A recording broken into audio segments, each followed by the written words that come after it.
Bills Mafia. Feel a little bit relieved this week. We went into this AFC East showdown with the Miami Dolphins. I wouldn't even say we were worried. I think we both projected them to win. I don't think we projected them to win in the fashion that they did. But I did. You did, yeah. Okay, you did. I go back and look at what was your No, score? I didn't expect by that much. I expected it to be 10 to 14. Right. So I mean, they completely dismantled these dudes. Well, let's just be real Yeah, about no, it. I don't think nobody's seen that coming. At first, when the game first started, I thought it was going to be, a back and forth effort. You know what I mean? Back and forth, and it didn't. It after halftime, it completely stopped. The Bills made their adjustments, and from that point on, it was over for the Miami Dolphins, and it was not. It was no longer close. It wasn't even a game. But before we get too far on, I'm going to let you guys know this is nothing personal, just Buffalo. If you've never watched the show, I am your host JTM, and that is my co-host, former NFL running back James Mallory. You can follow us on Instagram, as you can see our tags right there. Yeah, man. Wasn't really close. A lot of questions going into this one about the Buffalo Bills, even after the two dominating wins against the Commanders and the Raiders. Still questions. Obviously, the Miami Dolphins were coming off a win against Denver Broncos where they put up 70 points, which is absolutely ridiculous in the NFL. Yeah. But still, what'd you think, man? I love the way it was done, right? Mm-hmm. It wasn't just the first time in a while we had a big win, and it all wasn't because of Josh Allen's arm, right? It was the defense put in their work, the running game put in their work. Special teams obviously took care of business too. So I think that's the first time where Josh didn't have like a ridiculous game and we were able to really separate from a team. That was the most convincing win in regards to just all three phases we've had in a while. And the funny thing is about that, right? Is it didn't seem like he had a crazy game. Like, you know what I mean? It didn't seem like one of those Superman Josh Allen performances. But when you go Yep. back and you look at the numbers, once again, he played the word of the week that we used last week. He played in control. He protected the football, and the game seemed extremely easy for him. I mean, 21 to 25, 320 yards, 4 touchdowns, 3 of them to our guy Stefon Diggs. We'll talk about him a little bit later here. And once again, 4 carries, 17 yards. Not really utilizing his legs as he has in the past, but he ran for a late touchdown score. So once again, I have to agree with you. It didn't seem like it was a game where we needed him to put that cape on and save us. As Sean McDermott said in his post-game speech, all 3 phases of the game, the Buffalo Bills dominated. Yep. I gotta ask a question, and this is something that I don't know if you saw this. I just caught this after the game. I did not see this. I did not understand why Allen on his touchdowns was doing this, the thinking emoji, and Stefon Diggs was doing on the sideline. I had no idea that this was a thing. I had no idea that the Miami Dolphins wore this t-shirt. This is Bradley Chubb wearing this t-shirt, and all the Miami Dolphins wore this t-shirt to Buffalo on the plane. Because this was symbolizing, they would understand why they were underdogs going to this game by Vegas or betting lines. You know that? I never knew that till right now. I did not know that at all. So that was the first time that I saw that, and I couldn't understand why they kept doing it. But now I get it. Listen, I never knew until right now. You don't give good football teams ammunition. You don't give good football teams bulletin board material. Now, mind you, I like their confidence. I tell you, I absolutely love the way Mike McDaniel runs his team, and I think salary cap permitting, and I say that very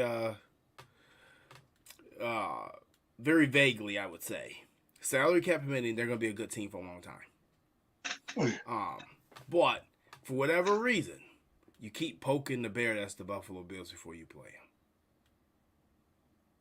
You did it last year with the playoff, and we won it colder. Just don't say anything. Don't do anything. Just show up and play. I don't know. You think any? I mean, do you think that gave the Bills any extra motivation?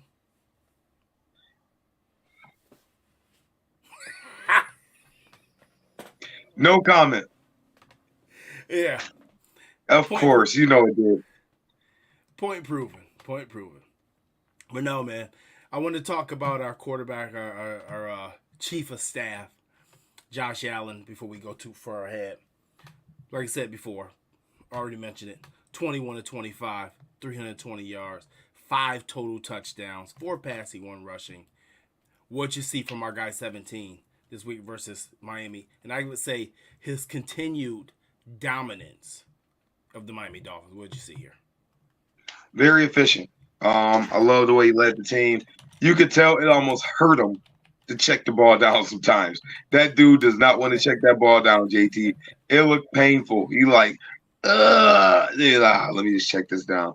You know, we're just looking at it. It looks painful, but man, he's playing really good, efficient football. He's being smart. I'm very, very excited what I see out of him. If he continues this play up, man, and just protect that football, I mean, we could be a real dangerous football team. No, you know, and I agree. Like I said, I think it gets to the point where we've said it before. And honestly, before I go to, let's give credit to Ken Dorsey and another fantastic game that he called, keeping the Miami Dolphins completely off their feet on that defense. And let's also give credit to Brandon Beane for really, really doing a good job with that running back room. And like I said, I don't know who the hell got Josh Allen to to play as I like to call it, boring football. But I've said it before. If he plays, quote unquote, boring football, he's gonna win a lot of games. And he's already won games, but it's gonna end up leading him to win championships. I just want to give you this stat versus just Miami specifically, okay? In 11, this is not including the playoff game, okay? In 11 games versus the Dolphins, Josh Allen is, since his rookie year, is 9-2. He has 3,000 yards passing, 31 touchdowns, 5 interceptions. He has another 571 yards rushing against them with another 5 rushing TDs. It's something about Miami that he just loves. I mean, and mind you, also 65% complete of his passes, okay? Yeah. It's just something about Miami that makes Josh Allen feel extremely comfortable. What do you think it is with the Dolphins? Why is he so comfortable in Miami? Because it seems like when you have great quarterbacks, everybody has that one team that they're really comfortable against, and then they also have that one team that they're not so comfortable against, and that seems like that's becoming the New York Jets for whatever reason. Sometimes teams are just a bad matchup, you know, and that's just that simple. Like sometimes a team just isn't a good, you know, like Josh Allen just has their number. You know what I mean? They just don't match up well with Josh. You know what I mean? It's I think it's just one of those situations. In the Jets, I think Robert Saleh, they're a difficult matchup for us. They always gonna give us a good game. They're a very physical team. Well coached, not that Miami isn't, but they're more of a basketball and grass type of team, right? Where the Jets gonna get down and dirty with you. They're gonna get right with you. Salah's a great defensive mind, man. That dude's a great defensive mind. I got an idea about that as well. But yeah, it's just he's been firing all cylinders against Miami, man, for real. Yeah, I mean, it's almost like, man, this like outside of the week was a week 3 game last year that was what we would call the heat wave. Yep. Oh, that yeah, when it was baking out there. He's been completely dominant. I mean, I don't even think we thought Jim Kelly dominated Miami. This is a whole different level of tuna fishing, if you want to call it. Absolutely. a whole different ball game. But no, I thought overall he played well. Like I said, got rid of football, limited the hits. Once again, spreading the football around. Let me see here how many receivers that he hit in this particular game. 6 was it? 9. Nope, 7. No, 8. Sorry, 8. Okay. 8 That's a different lot. receivers this game. You know, it's just once again utilizing everything that you have, utilizing all your weapons, utilize all your players, and I think if he continues to play this brand of football, we will be talking about the Buffalo Bills in Las Vegas possibly February 11th. And like I said, I'm not trying to get too far ahead of myself. I'm not predicting the Super Bowl win. I'm not predicting the Super Bowl berth. But what I am saying is, if this brand of football right here, this is winning football. Mm-hmm. It is, and we play this brand of football will be very difficult to beat, especially with that front four on that defense. We might well call it a front 8 because all 8 people coming at you, you know. So that's the thing, like about it, you know. I love to see it. I love to see him keeping himself out of harm's way. I love to see him protecting the football. Let your defense put you in some good situations. Let your playmakers make plays. You don't have to do everything. And that brings us to our second star of the game, Stefon Diggs. That dude showed out JT. I gotta say it just like that. The man showed out. He showed how special he is, man. He's really, really different. I'm excited about what I'm seeing from him. Because you know that dude is he's getting to it, man. He's tough. He's smart. He got more speed than what people give him as well. Give him credit for as well. So with him being able to dominate like that, man, what I'm looking for is somebody else has to step up that big game, because what he's gonna start seeing is a ton of just double coverage. Mm-hmm. So somebody else is gonna have to have a big game as that number 2 threat. No matter who it is, they're gonna have to step up and do something, because what I don't want to see is we hit that wall again, right? Where, you know, we did in the second half of the season because teams started to key in on them.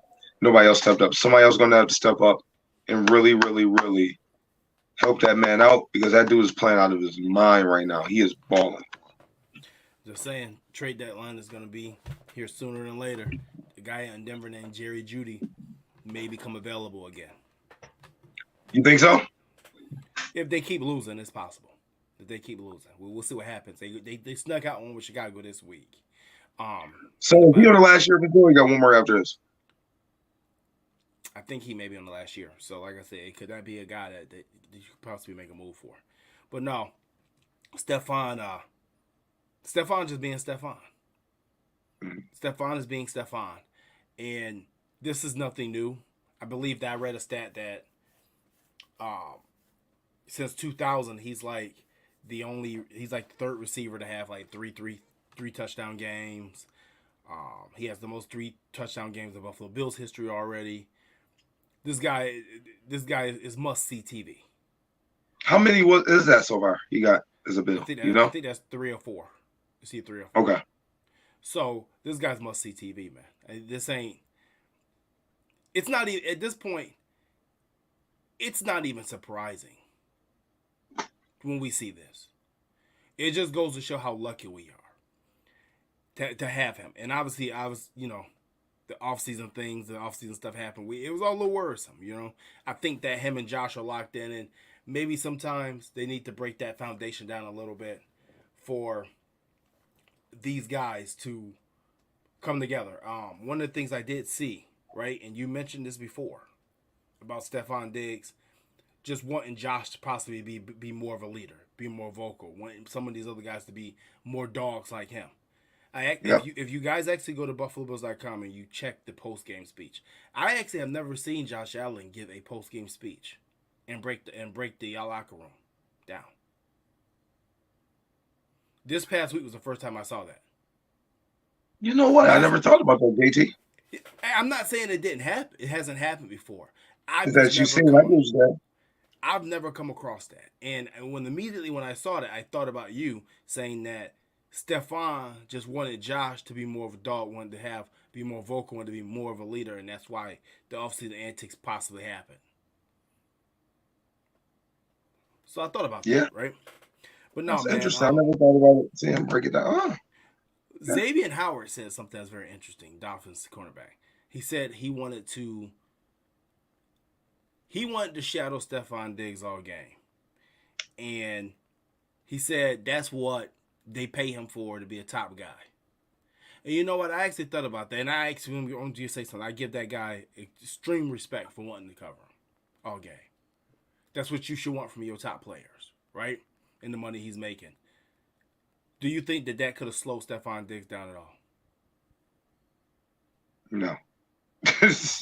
I mean, because I hope maybe, but nah, he was gonna do what he was gonna do, man. That tackling effort on that long one, man, they should be ashamed of themselves, man. Like that was bad, JT. That was bad. Two people got him wrapped up in.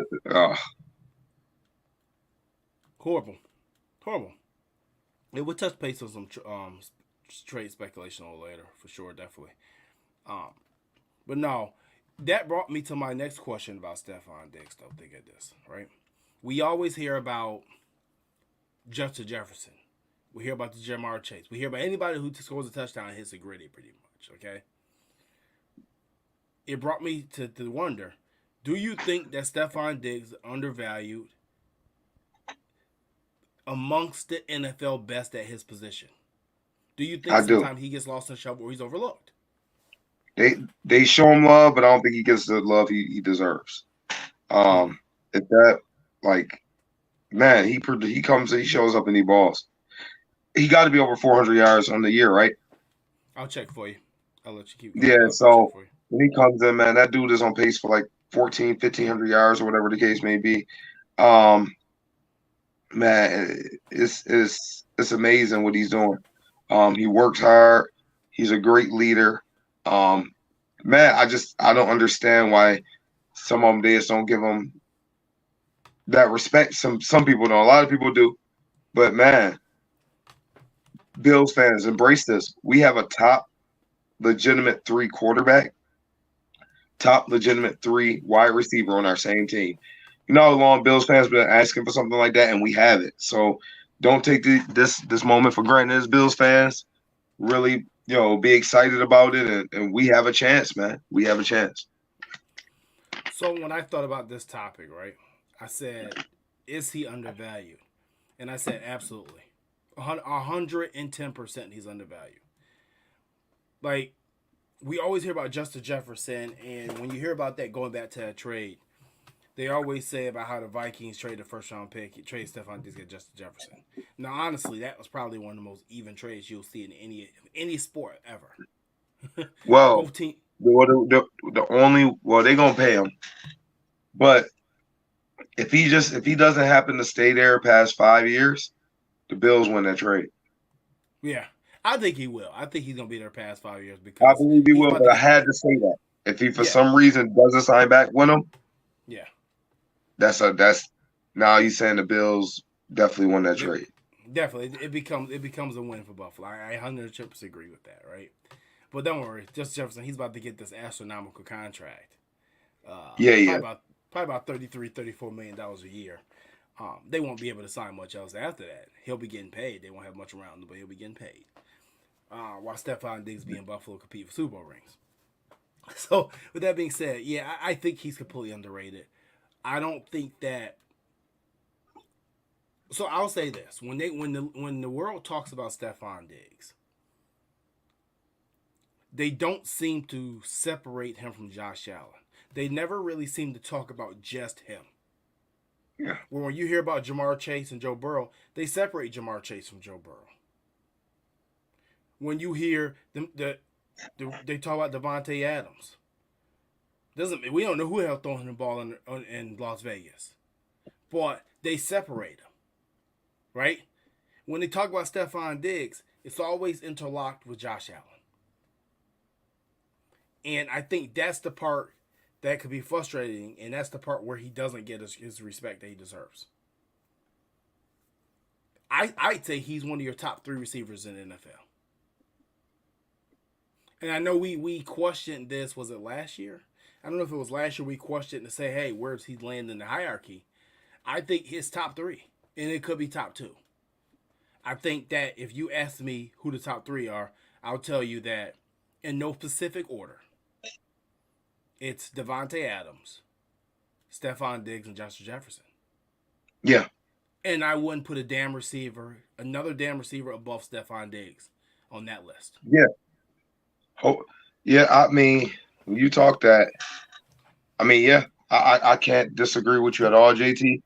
I mean, Jamar Chase, especially right now, I mean, it's not his fault. The quarterback is struggling, but can't put him up there with those 3 right now. No, you can't. You can't. One second. And also, and look at the JT, as you receivers. talking, not to be rude, and let our viewers know, my daughter called me, make sure she's set with her iPad. So I'm still listening. I'm just right here. So as you talking, I'm sorry. She just called me twice. No, I'm with you. Yeah.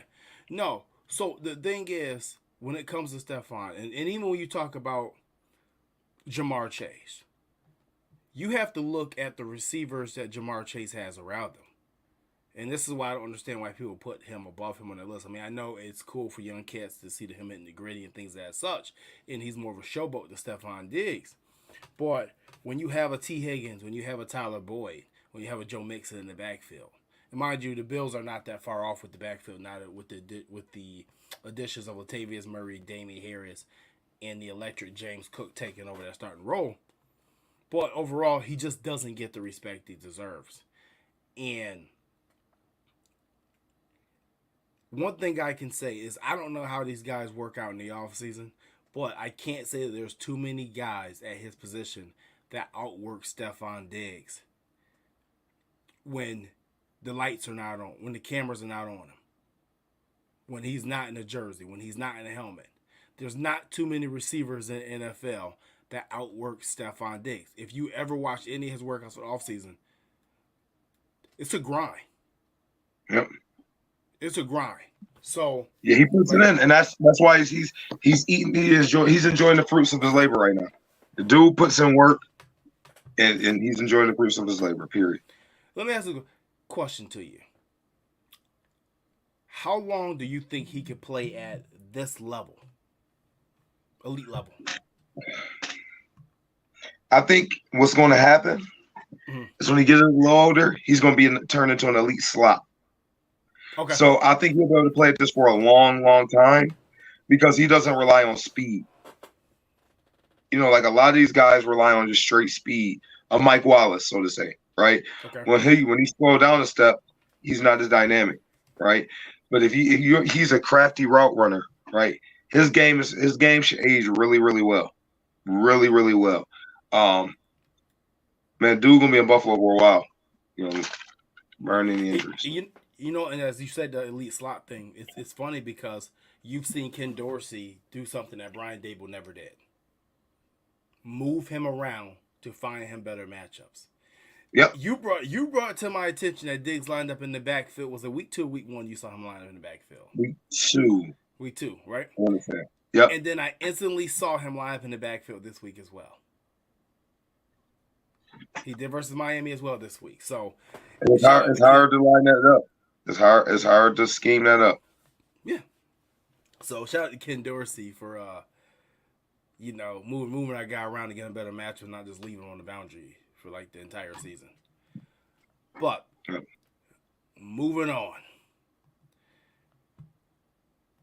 I want to talk about Sean McDermott and his defense coming to play once again. This just so happened he met Mike McDaniels and Dolphins, who, aforementioned, put up probably the highest points that we scored in the NFL in the game this season, probably for the next couple of years. 70 points on Denver Broncos last week. After that first half, this offense was able to get nothing. And I want to talk about what Sean McDermott did. And actually, I want to give him his roses a little bit. Like I said, I've been saying since the offseason, for him to take over play calling duties and say, I'm going to handle this. I got this. My defense, I'm going to run it. I'm going to leave it in my hands. Said it last week from the Commander game. It's paying off having him do this. Masterful effort against probably the best offense in the NFL. The most dynamic offense in the NFL. And absolutely 110%. The fastest offense in the NFL by far. And it ain't even close. Yeah. And he held them to 20 points. You know what? I think he got a new joy. Because as a head coach, you kind of overseeing everything, and you're not really hands-on coaching as much because you got your defensive coordinator, your offensive coordinator, got your special teams coordinator, you got your assistants, right? They're the ones digging in, really doing the coaching. You kind of overseeing, making sure everything's running smooth, right? So when you get back to putting your hands in and coaching, which he obviously loves to do, man, I guarantee that brings the joy to him, and the team can feel it. And I think we getting the results of that right now. Absolutely. I think that overall, we said it in the previous weeks. It's a little bit different having your head coach, overseeing you on that side of the ball because it makes you that a little bit more accountable. Because 100%. now he has you in his hands. He's molding you to what he wants you to be. He's asking you to do what he needs you to do. And there's no bridge between you guys. You're answering to him. So I would say this. Actually, we got a nice comment here that actually makes a lot of sense here. On Stevie French, I said, I know it's only one game, but I bet Jim Johnson was looking down at McDermott like a proud father.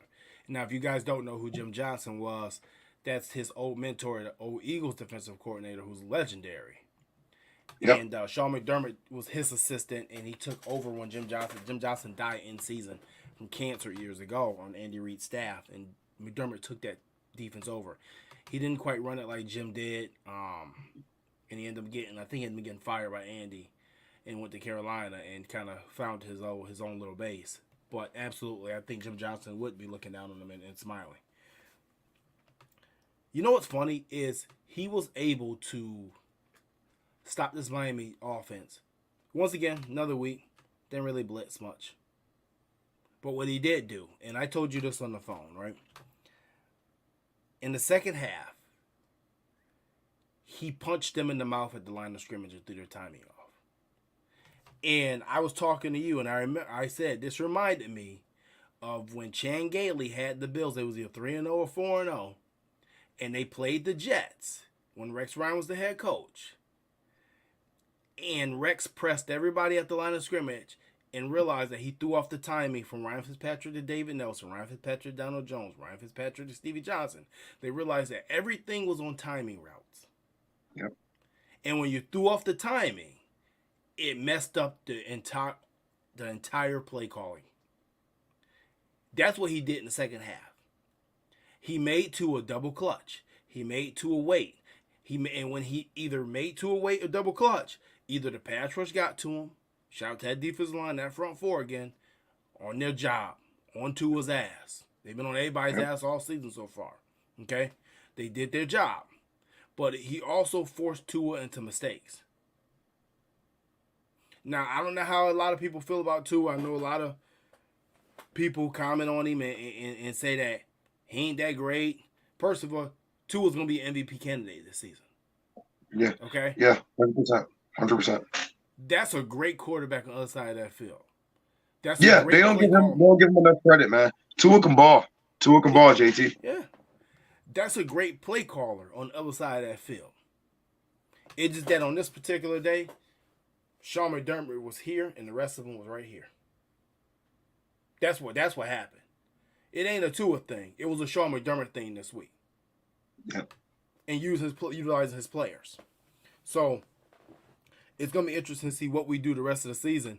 But I think this is finally what he was looking for those years when we went through all those defensive linemen trying to get that platoon rolling. This is a defense he wanted to run. A defense that was predicated on pressure from the front four, where it allowed his playmakers back in his back seven to just make plays. And that's what's happening. And like I said before, we said last week, they ain't no. This is not Leslie Frazier's bend but don't break defense no more. They coming to No, get you. they coming after you. They coming after you. I love it, especially man with the, and then also take into account Brandon Bean and McDermott is attached to the hip, right? So when they bring some of these players in, they know what they want these players to do. So if you bring them in, you know you want what you want them to do as a head coach, and then you're coaching that defense, right? So it's like you going to get the groceries and you cooking the dinner. They're going to get the groceries. Well, he's really not cooking the dinner. He's kind of looking over the person's shoulder is cooking it. Like, well, yeah, put a little bit of salt there, put a little bit there. It's just not the same as if you got your own hands in it, if that makes sense. And I think that's what's happening now. And them guys are getting after it. And Oliver, I told you, JT. Yeah. I told you we was gonna be happy about it. That's why I was not mad about that contract extension. I felt he would earn it, and that right now he is doing. He's earned it. I 110% agree with that. Give Ed his flowers right now, playing great ball. But once again, another great effort by this Bills defense. And I just want to say, let's see, what do we have for sack totals this week? We had 2 from Rousseau, 1 from Ed Oliver, and 1 to Daquan Jones. So he had 4 sacks. And if I'm not mistaken, I want to make sure I got this right for this week. I want to make sure this is the one game. Daquan Jones had 7 pressures total this game. 7 totals. I told you, JP, we need to sign him to an extension ASAP. Yeah. Mike Boger asks us real quick, when Von Miller comes back, who will be our starting 4? It's going to be Rousseau, Von, Jaquan Jones, and Oliver. Then Leonard Floyd's going to go to that sack specialist role that you've been looking for. Yep. So, yeah, man, they finally got this defense right. Even with, like I said, a young middle linebacker. They lost Trey White, unfortunately. We're going to talk about that a little bit more in our preview with the Jaguars game. You know, unfortunately, we lost Trey again. But I think this time around, we're a little bit more equipped and a little bit more prepared. Mind you, like I said, you can never replace a Trey White. He's an all-pro cornerback player. Yep. But it's a lot different than when we lost him a year and a half ago. So, but yeah, man. Any more? You want to say anything else on the Sean McDermott Bills defense completely just shutting down the Miami Dolphins offense? Man, I love what I'm seeing. These guys playing with confidence. Tyler Rapp, what a huge pickup. What a huge pickup, man. Dude, where would we have been if we didn't pick him up last week, right? Or not like we didn't pick him up last week, but meaning the game last week. Like that dude, he balled out to the point where you're like, oh yeah, Poyer is out today. He played that well. Yeah. So that was very encouraging, man. And I just hope we keep it up and just that pass rush changes everything. So very, very excited, man. I just want to say Tyreek Hill, 3 catches, 58 yards. Jalen Waddle, 4 catches, 46 yards. That's tough to do, man. That's tough to do. Rasheed Mostert, remember, he killed us last year in that playoff game. Yeah. 7 carries, 9 yards. Now Devon Achane got off a little bit, but he's probably the only one. All right.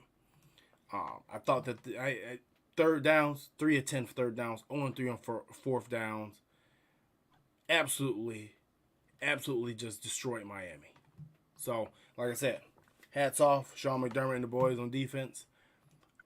I think this is gonna be an all year thing. I don't think they're gonna slow down.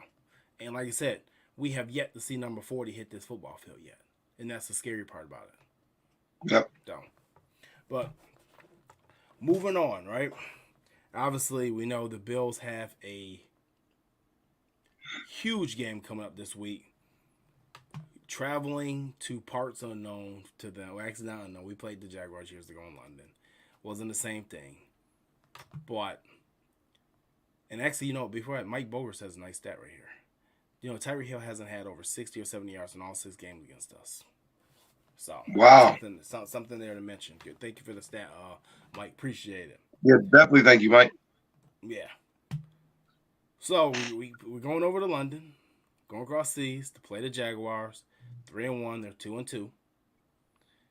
There's a big question looming over this game right now.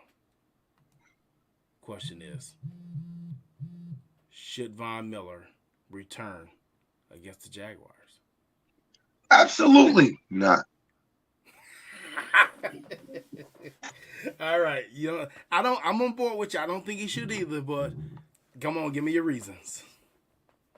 First week of practicing, not a fan of that. I want to get a couple weeks under his belt. Mm-hmm. Time in and just getting that confidence back in there and full speed, so I'm saying no. Also, you want to be as familiar as possible if you could. Going to London, things will be a little bit odd. So I'm going to say no. Okay. I am with you on this one for all those same above reasons. I'm going to say no. Right now, our pass rush is still the tops in the NFL, I would say right now. I don't want to rush him at all.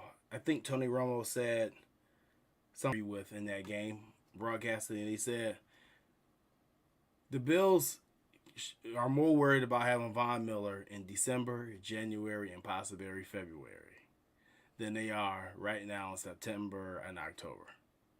Yep. And I couldn't agree more. This is your closer. All right? Right now, we don't even have to, with this D-line where they playing, we ain't got to go to the bullpen. Okay? We don't need the closer. We up right now. I prefer to bring him back, if you're going to do it, Sunday Night Football versus New York Giants in an electric environment. That's gonna have. He just got back. What week is that, JT? We go Jacksonville. That's not this Sunday, but the following Sunday. So okay, so we got Jacksonville and then New York. Yeah, so you'll have pretty much 2 weeks of practice under your belt at that point in time. Yep. That's the game I'd bring him back on a pitch count. No way, shape, or form would I bring him back in the Jaguars game. And I know on his Voncast, he said that, if he was a betting man, he would bet on Von Miller playing this game. I know he's itching. To get back in there, and I love to see it. But long-term play, 34 years old, coming off a torn ACL, take your time. Yep. We need you for that, but we need you more or less for that back 8 in the playoffs. Do we need you for this front 6? Agree. So, I don't know, man. I don't know. I know a lot of people want to see him out there, but I'm going to say no on this one. I'm going to say no. So, do we both agree with that? My next question leading into this game. Who is the bigger issue possibly for the Bills defense? Is it Evan Ingram, Travis Etienne, or Calvin Ridley? I'm going to have to go Etienne. Okay. No. Reason being because he does so many different things, right? Mm-hmm. So not only can you hand him the ball, you can throw him the ball. He can block. He can run in between the tackles. He can run outside the tackles. I think he's the problem. Ridley is Ridley. He's a special talent. I just don't see Ingram just being a huge issue for us. But that Etienne thing, I think that could be, that could be a situation. And we just look at the back that Miami had that had some success on us. So we kind of look at that like, hold on. This dude could create some problems technically. All right. So I'm going to say this. All right? At first, I thought I was going Etienne. Then I thought about Calvin Ridley. And I'm looking, I'm like, you know what? It still feels to me that he's still finding his foot back in the football. Obviously he's missed almost a year and a half of football pretty much, right? I think it's Evan Ingram. And watching that Miami game last week, the only person who really seemed to do any type of damage to us was Durham Smythe. Because it's the only person we allowed to do any damage. I think that out of the Jaguars' entire offense, Evan Ingram to me has been the one that's been the most consistent player on their offense. That's fair. That's fair. Calvin Ridley had the first good game, and he's kind of disappeared these last 2. Travis Etienne is averaging 3.8 yards a carry. All right? And Christian Kirk he's a number 2 receiver. I think that the bigger issue is Evan Ingram because I think that he's the one that's more likely to get on a bad matchup. Now, personally, with that front four, the way they're rushing, you could take all 3 of these guys out the game very easily, just like that. Yeah, you're right about that. Like I said, you get into the quarterback, Evan Ingram and Calvin Ridley are no longer issues. And the way Terrell Bernard and Matt Milano have been playing, the running game may not be an issue. Paul, I'm going to go Evan Ingram on this one, but I would go a close second to Travis Etienne with you on that one as well. Let's see. Last question, and we'll start wrapping up. Obviously, we lost Trey White this week. Torn Achilles. He's going to be out for season. Where's Trey? Yeah. Not something that we definitely want to see or hear. Just for the simple fact that you knew how much work he put in to get back. Because what most people don't know is when he tore his ACL the other year versus the Saints. What people didn't know is one of the reasons it took him so long to come back is he also tore his PCL as well. So there was a lot of rehab in there for Trey. And you could just see the guy crying.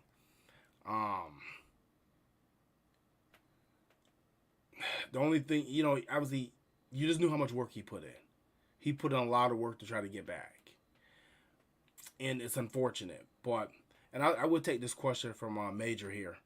He said, obviously, Trey is the only person that knows what he's going to do, but in you guys' opinion, do y'all think he'll be coming back to play next season or he'll retire? I don't think he'll retire. I think he'll come back next year. I guess at what point? It's going to be an interesting question. Well, don't forget, torn Achilles is serious, but they're not a death sentence like they used to be 10 years ago. Players have really bounced back strong from those. So I'm encouraged. Long as he approaches it with a positive mindset, attack rehab, I think he'll come back fine. Well, one thing I didn't research, and maybe if somebody knows this in the chat, please put it in there. Was it the same leg as the original injury? That's a good question. I'm not sure. Because obviously when you have a major knee injury like that, a lot of times it's actually fairly common that you do something to the other leg as well because you've been off balance for a while. So it's not true. It's not uncommon. So now the question is, can Elam take his role? I honestly said it last week. I didn't want to speak up. I didn't want Trey to get hurt. But I said it. I think Elam, when he plays, he's going to take off. I think he's going to do really, really, really well. And I told you before, I think the combination of the future is Elam and Benford. I said that before. I truly believe that's our cornerback combination for a long time. You're talking about big physical corners, like guys that has size and they can both run. Not that Trey can't. Trey can run, obviously, but you're talking about big physical corners who can run and can mix it up a little bit. I really think that's the future. I really do. Not that Trey is out, but I think what I'm answering is, the question is, can Elam take on the role? Absolutely. And I think he's going to shock a lot of people. So I guess it's a two-part question for me. Are the Bills going to give him that chance to take on the role? There's a guy you've been leaving active, and obviously you have a very solid player in Dane Jackson. One good thing about him being inactive, that dude is going to be fresh. He'll have fresh legs. Yeah. He's going to be fresh. Do you think the Bills are going to give him an opportunity? Because my only worry is that they're going to put Dane out there and Elam's not going to get a chance. Well, the problem is this. Well, I don't think they're going to have a choice, because if Dane Jackson's the shoulder injury he dinged up his shoulder, if that prevents him from missing any time. I didn't see him bang. I'm sure he did.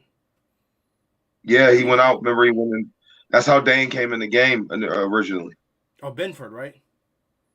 Yeah, Benford hurt his shoulder. Okay. He came out, and that's when Dane Jackson came in. Yeah. I mean, like I said, Elam's a professional. This is his opportunity. I said a couple weeks ago, this gave me Leotis McKelvin vibes. A lot of Leotis McKelvin vibes this gave me. Not given his opportunity, and he finally gets it. He's going to take it and run with it. And I hope Yep. that is the case. Because, like I said, this is the guy we drafted in the first round. He has a lot of raw talent. And I've been a proponent of saying he has to play. He has to play. You have to play him. If you want him to get better, you have to play him. He's not going to get better sitting on the bench. There ain't no more mental reps he can take. Okay, this is year 2 in the NFL. He's a cornerback. He needs to be out there. So I'm hoping that the Bills take this opportunity to say, listen, our guy's down. Just step up. And I've said it last week and I'll say it again. No disrespect to Dane Jackson. Kaiir Elam offers you something that Dane Jackson does not offer you in athleticism. And that defense we played versus Miami last week, press coverage and doing different things like that, you're going to need somebody that can run. Yeah. Absolutely. It is what it is. So I don't know if he can take on this role. I mean, I don't think anybody can if he takes on Trey White's role. But this time around is different. We didn't have a 6th-round pick who's turned into a phenom of Christian Benford sitting on the bench. Yeah. We didn't have a 1st-round pick sitting on the bench when Trey went down last time. We were searching for answers. We know what our answer is. We just got to make sure that's going to be what it's going to be. And then if that doesn't work, you still have time at the NFL trade deadline to go get you a veteran. I know somebody asked about a Patrick Peterson or something like that. Well, I just don't see it. I don't see it. I think you stay in house, but you got 3 guys that can play. I just don't think, and that's why the foolish people who are out there talking about trade Elam. This is why you don't trade good players just because. This isn't John Madden football. This isn't fantasy football. This is real life. People can get injured. You don't just trade away good players, man. So think about this. If you were to follow these Folio ideas and trade them week 2, you'll be sitting here looking stupid right now. You get what I'm saying? Now we got 3 capable corners. And let's not forget Cam Lewis. Can they play both? Yeah. That's huge. If need be. That's huge. No. Like I said, that was nuts to people saying trade him. Yeah, that made no sense. That never made sense. Mike Boger says we blew the wire trailer trade. Don't trade no one. I agree. Yeah, like when people kept saying that, I'm like, but why? Like, this never made sense. Trade them for what? Like, why are you trading them? You give away good players? Like, come on, man. This ain't Madden where these dudes don't get tired. They play all day and never hardly get to turn the injuries off. Like, come on, man. We don't need them. Trade them. Give us a 5th-round pick. We don't need them. We'll draft Leon Sandcastle in the 5th round next year. I don't need him. Oh, man. Well, no, man. I hope the kid steps up. I hope that they give him his fair shake and give him a chance to go and play. So, end of the day, this is it. This is his opportunity. He's going to take it and run with it, or he's not. Yep. And mind you, he's going to have another opportunity in training camp if he can't get on the field. If Dane Jackson's the starter, then he's going to go into training camp looking at possibly a potential starter because we don't know what the timeline on Trey White's return may be. And our guy Cody Wells came through for us. He did say it was the opposite leg this time. Okay. So it was the opposite. But man, I don't know. It's gonna be a hell of a game. Obviously, we're not gonna give any predictions on the show anymore. We're gonna start releasing our predictions weekly now. Thanks to James, that was a pretty good idea to start doing that way. But I got a question for you though, man. Leading into this Jaguar game, do you think it's an advantage for the Jags because they are not traveling back? They actually have back-to-back games in London this year, first time ever. I think it is an advantage for sure. Jet lag, yeah, for the Jags. Okay. Jet lag is real. Just adjusting. They're already there a week. Their body's adjusted. I think they do that. They have an advantage here. So Eric Wood, former Bill center Eric Wood, was saying that he felt that it was actually a disadvantage for the Jags because he's mentioned things about out of their normal routine, not sleeping in their bed for a week. As a football player, can you see that possibly? Very, very so. Mm. Very much so. Um, just the comfort of your own home, your routine at home, what you do as you prep. So they'll probably try to make it like home as much as possible. But there's no place like home, you know that. So, but I could see where he's coming from with that, definitely. The thing is, I'm looking at it as I wonder if the Bills are going to take this opportunity. They're going to London, all right, and I think that it sucks that we lose a home game, right? It does. It sucks we lose a home game to another country. But at the same time, we used to lose 2 home games to Toronto every year, and those games sucked. Yep. Let's just be honest with you, all right? I think it's such a great opportunity to go globalize the game. And I think it's such an opportunity to further globalize Josh Allen, who is becoming a household name across the country. Something that I honestly say, I don't think we've ever had that in Buffalo. Just a complete household name outside of Bruce Smith. Everybody was a Jim Kelly guy. And when there was Thurman, there was guys like Walter Payton and Barry Sanders and Emmitt Smith who Thurman was overlooked for what he was. Yeah. Okay? Josh, you can't even turn the TV on from your local 2, 4, 6, and 8 channels and not see a Josh Allen commercial right now. Yeah, you're right. So I think that it's a great opportunity for the Bills to go show themselves, globalize themselves. Bills Mafia is once again traveling for this one, as they travel for everything. I think they may come up just like they did for some of the Thanksgiving Day games, away games. I think this is going to look as an opportunity for them, and it's not going to be oh man, we got to do this travel. I think they're going to come out clicking and firing. Yeah, I think they will. Yeah. So I don't know, man. I that's what I kind of think on that one. I'm gonna go through some of these questions and we're gonna get off air here. Let me go back to the top here and see. I want to try to answer as much as possible. Ray Cruz says no Tyreek Hill in the convo. Nothing to talk about. Like he said, Buffalo just another regular game. He felt with Buffalo fans like everybody else, regular fans like everybody else. We got nothing to talk about. Tyreek Hill was a regular receiver this week. I guess it's tough being regular. Let's see here. What do we got here? Let's see. Elam come back this week. Yep, we addressed that. He'll definitely be in there this week. Cody Wells says, should we be worried about our cornerback depth now? I think that you addressed it. I think we're good there. Would you like to see a veteran brought in though? Practice squad just in case. Have them around. Get them into the system. I wouldn't be mad at that move. I wouldn't be. Okay. Now, let's say we get the couple weeks down the line. It's a little shaky. Not really seeing what we want to see. Guy like a Patrick Peterson, maybe a trade candidate. You want to see something like that if we get to that point? I don't think Patrick Peterson is the one. I think it'll be a free agent. They'll probably bring on a practice squad and elevate them when needed.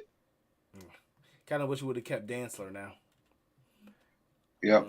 Let's see here. Next question is. That question, Mike Boger says, give my Syracuse boy Kingsley some love. He has his dog. I love him. He's playing very well. Unfortunately, I think he's going to be losing his roster spot. His spot to be active. Yeah? He earned his way.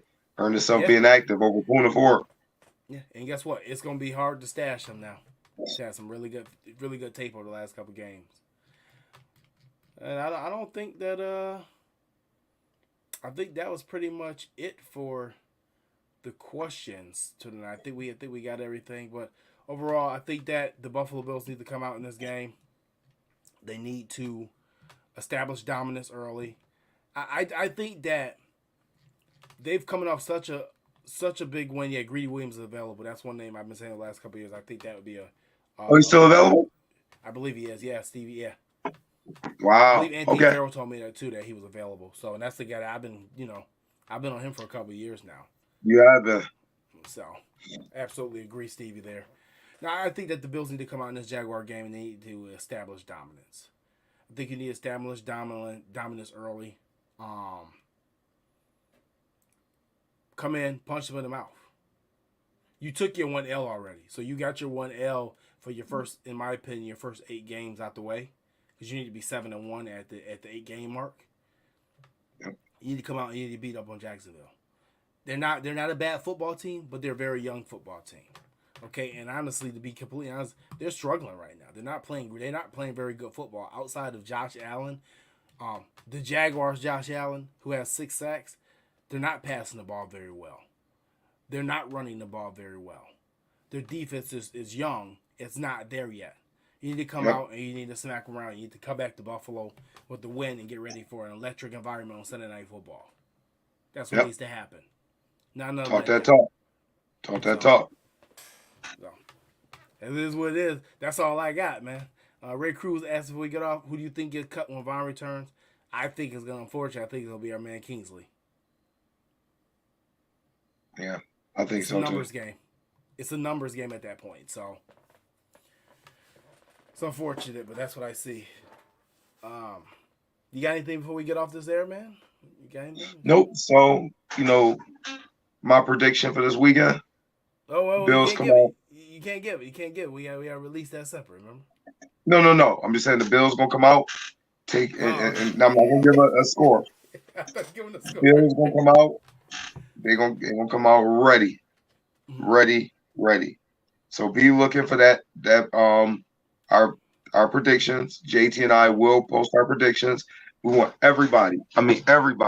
Go get your mom. Go get your grandma. Go get your uncle, your cousins. Everybody. Let's hop on here. Let's interact with one another. Let's talk. Like I say, let's talk that talk. Let us. We want to hear your opinion on what the score going to be this weekend. What you expect this weekend. We expecting the Bills to take care of business. Do you feel the same? Share that with us when we do put our predictions out. Absolutely. Couldn't say it better myself. So yeah, we're gonna be doing a lot more. Like I said, we're gonna try to get a little bit more active on the Nothing Personal page and things like that. Get that thing built up, and I gotta stop being lazy and start putting this stuff on Spotify. But it's tough. Ray Cruz, we'll try to. We did it on Sunday this week, but we'll do it a little earlier. I think we're gonna try to do it on what day is it? Tuesday. We'll try to do it on Fridays. We'll shoot for Fridays to do that prediction. Okay. Post. Friday's good. Friday's good. Jason Towers said another great show. Thanks, man. Appreciate you tuning in as always. And yeah, and guys, just I'm gonna say it till I'm blue in the face. On Thursday, October 5th, my co-host here, James Mallory, is going into the Central Connecticut State Hall of Fame, Sports Hall of Fame. All right, it's a great honor. Luckily, I live about 10 minutes away from there, so I'll be able to be there with my guy. But like I said, once again, I'm gonna say it next week again. Congratulations to Mallory. It's a hell of an honor. It's immortality. Okay, it's immortality, and it goes to show how much work he put in, not even just work, but how successful he was.